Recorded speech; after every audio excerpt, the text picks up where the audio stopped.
Hey gamers, I'm Amos McCandless and welcome to the Guerrilla Report. Now this week we're paying special homage to a game that has defied the definition of destructible environments. It has perfected 24-player deathmatches on gigantic, well-lit maps that give a new meaning to realistic gaming. It's time to hit the playing field with Haggard, Sweetwater, and Redford in Battlefield Bad Company. The Battlefield series continues with Battlefield Bad Company. In this first-person shooter, you're confronted with some of the most realistic graphics, sound effects, and gameplay that we have ever seen. And with a huge arsenal of achievable weapons, there is a real sense of motivation for those gamers out there with short attention spans. EA really delivered with the gameplay on this one, however, using the Frostbite engine exclusive to Battlefield games, and thus all the environments are 90% destructible. So, when you're caught in a house and don't feel like looking for a doorway out, you can just make one. Now let's hit the pros. The storyline is based around a group of convicts who seek a way out of jail by joining the army, leaving them to fight in a small squad against swarms of Russian soldiers. The storyline sounds like it has potential, but it wasn't completely followed through with and really seems a bit lacking.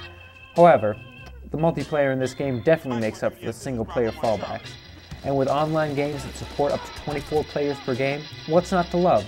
Also, unlike in most recent video games, you have the ability to hop in and hop out of different games on your command without penalty, which is a plus if you live in your mom's basement and she needs you to get off your Xbox and go get the mail. Also, like in most online shooters, there's a ranking system. The ranking system is based on points, a certain number of points for a kill, a headshot, and the more ranks you get, the more weapons you can choose to unlock. Right when you start the game, you'll be confronted with the DLCs. Though limited, the 2 DLC options allow you to not only add maps to your online experience, but also to add a completely new online game mode to play called Conquest. Though these DLCs are free, this edition sadly brings the online mode count up to 2. This brings us to the cons. Yet another US versus Russia game. Can't we find anyone else to fight? The campaign mode is a little boring, but thankfully the cliche "kill the Russians" spiel doesn't entirely impede on your overall gaming experience.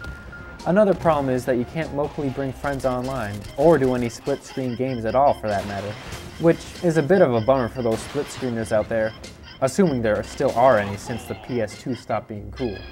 But anyways, now here are some hotspots for the game to be aware of.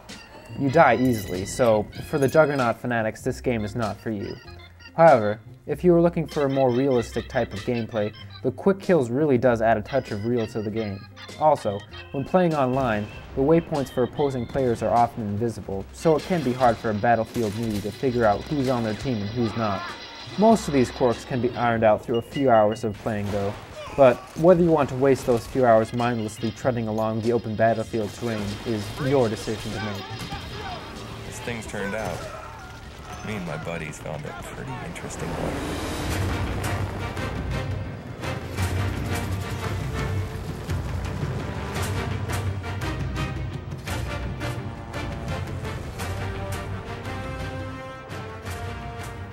Overall, this game is a tad bit underrated and deserves more credit than it has received. However, there are definitely a few gameplay errors that can't be overlooked, and that's exactly why we're giving Battlefield Bad Company an 8.7 out of 10. Bottom line is though, this game is really fun and will keep you playing. I'm Amos McCandless reporting to you from the front lines of gaming.